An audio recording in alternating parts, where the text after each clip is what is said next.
Hello students, welcome back Gajanand academy YouTube channel. और हम discuss करने वाले हैं माइनर और को फैक्टर्स का कुछ बेसिक इंट्रो पार्ट। तो 4.2 एक्सरसाइज तक कंप्लीट कर लिया हमने। इस लेक्चर में हम माइनर को फैक्टर क्या होता है दोनों को अच्छे से एक्सप्लेन करेंगे एंड देन आफ्टर दैट हम जो एग्जाम्पल और एक्सरसाइज है उस पर आएंगे। देखो, माइनर को फैक्टर क्या है। जैसे कि ये एलिमेंट है आपके पास ए आई जे। मैं पूछ रहा हूँ इस एलिमेंट का आप मुझे क्या निकाल के दो, माइनर निकाल के दो।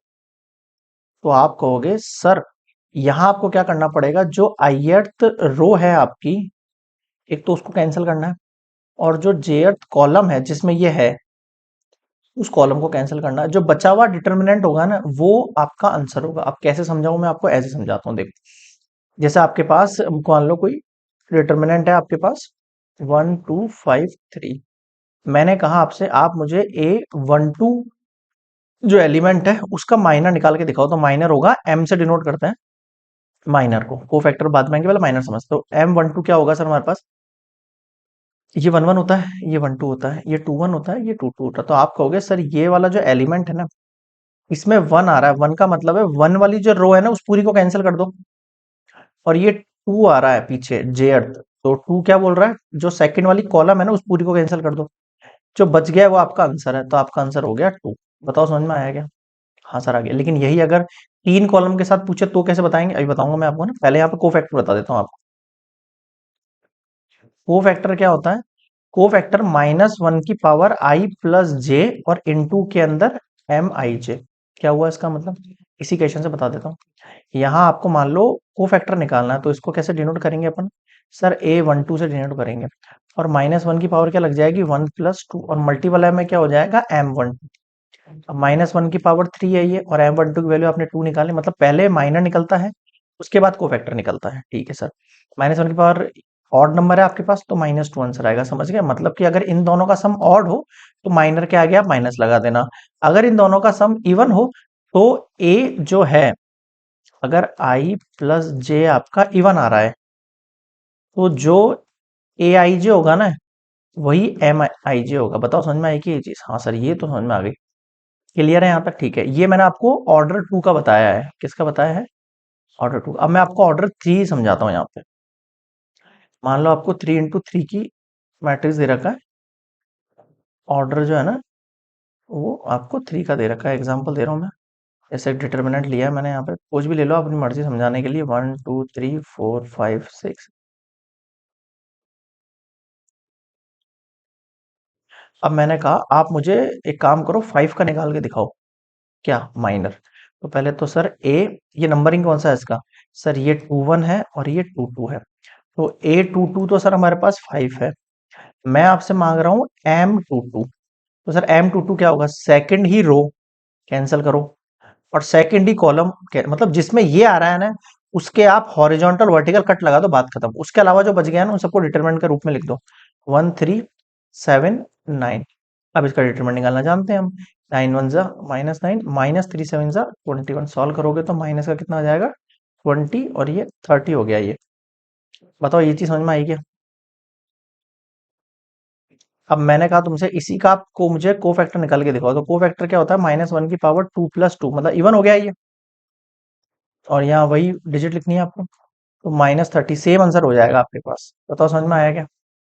ये हो गया 3 × 3 की मैट्रिक्स के अंदर को फैक्टर और माइनर निकालना सीख लिया हमने। यहाँ तक समझ में आ गया? ठीक है। अब मैं आपको इसका एक और इंपॉर्टेंट वन बताता हूँ आपको, क्या है देखो। ये तो डेफिनेशन सीख ली हमने। ये डेफिनेशन कह रहा था आपको कि ith रो और jth कॉलम को आप डिलीट कर दो, उसके अलावा जो बचेगा वो आपका माइनर हो जाएगा सेलिब्रेट का। ठीक है। अब मैं आपको एक इंपॉर्टेंट चीज बताऊंगा। जैसे मान लो आपके पास एक एलिमेंट है A11 A12 A13, A21 A22 A23, A31 A32 A33। ठीक है सर। मैंने आपसे कहा इसमें दो आपको पॉइंट है जो इंपॉर्टेंट है, जो ध्यान रखने हैं। अगर आपको इसका डिटर्मिनेंट निकालना है, क्या कहा मैंने, अगर आपको इसको डिटरमिनेंट निकालना है तो इसका एक और तरीका है हमारे पास। एक तरीका तो हम अपने तरीके से करते हैं, वो तो है ही है।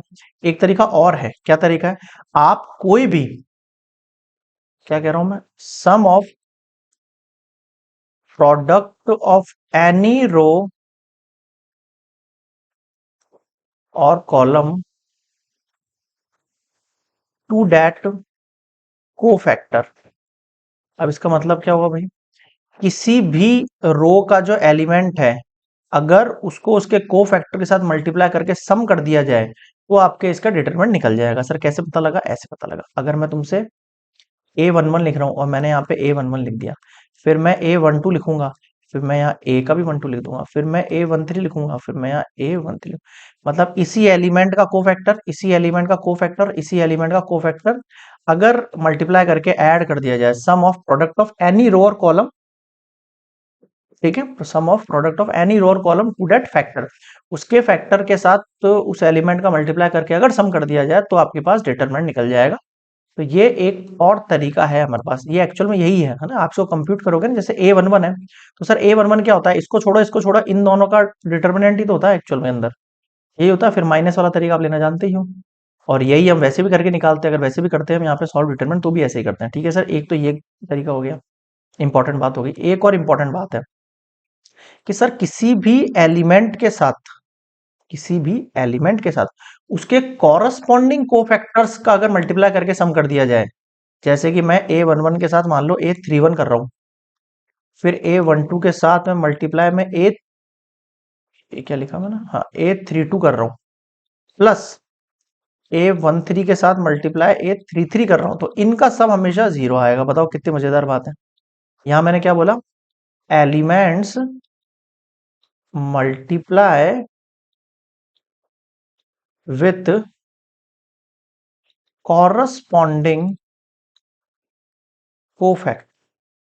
कॉरस्पॉन्डिंग का मतलब जानते हो ना, अगर ये ऊपर वाली लाइन है तो उसके अलावा फिर मैं नीचे वाली लाइन भी ले सकता हूँ, और नीचे वाली ली तो मैं ऊपर वाली ले सकता हूँ, ऊपर वाली ली तो मैं नीचे वाली, कोई भी कॉरस्पॉन्डिंग मतलब उसके नीचे, यार कैसे भी समझ जाओ इस बात को। A11 लिया तो उसके कॉरस्पॉन्डिंग पार्ट अगर मैं ये मान रहा हूँ, ये वाली रो मान रहा हूँ, आप चाहो तो ये भी मान सकते हो, इसका A31, इसका A32, इसका A33, इन एलिमेंट के साथ आप मल्टीप्लाई करेंगे तो आंसर क्या निकल के आएगा, जीरो निकल के आएगा, ये आपका रिजल्टेंट। बताओ समझ में आई क्या? बस इतना ही बेसिक है। अगर आपको ये सारे पॉइंट क्लियर हो गए ना माइनर को फैक्टर के, तो मान के चलो एक्सरसाइज बहुत इजी लगने वाली। कैलकुलेशन में थोड़ी सी गलतियों का आप थोड़ा ध्यान देना, प्लस माइनस का बिल्कुल सेम प्रोसेस जैसा हम डिटरमिनेंट पढ़ के आए हैं। क्लियर है, बहुत इजी है। तो इसके बाद हम पढ़ेंगे आपके एक्सरसाइज 4.2 तो पढ़ लिया अपने, 3 है आपके जो कि माइनर और को फैक्टर के ऊपर डिपेंडेंट है। बताओ समझ में आया क्या? ठीक है, तो नेक्स्ट वीडियो में देखेंगे हम एग्जाम्पल्स और एक्सरसाइज।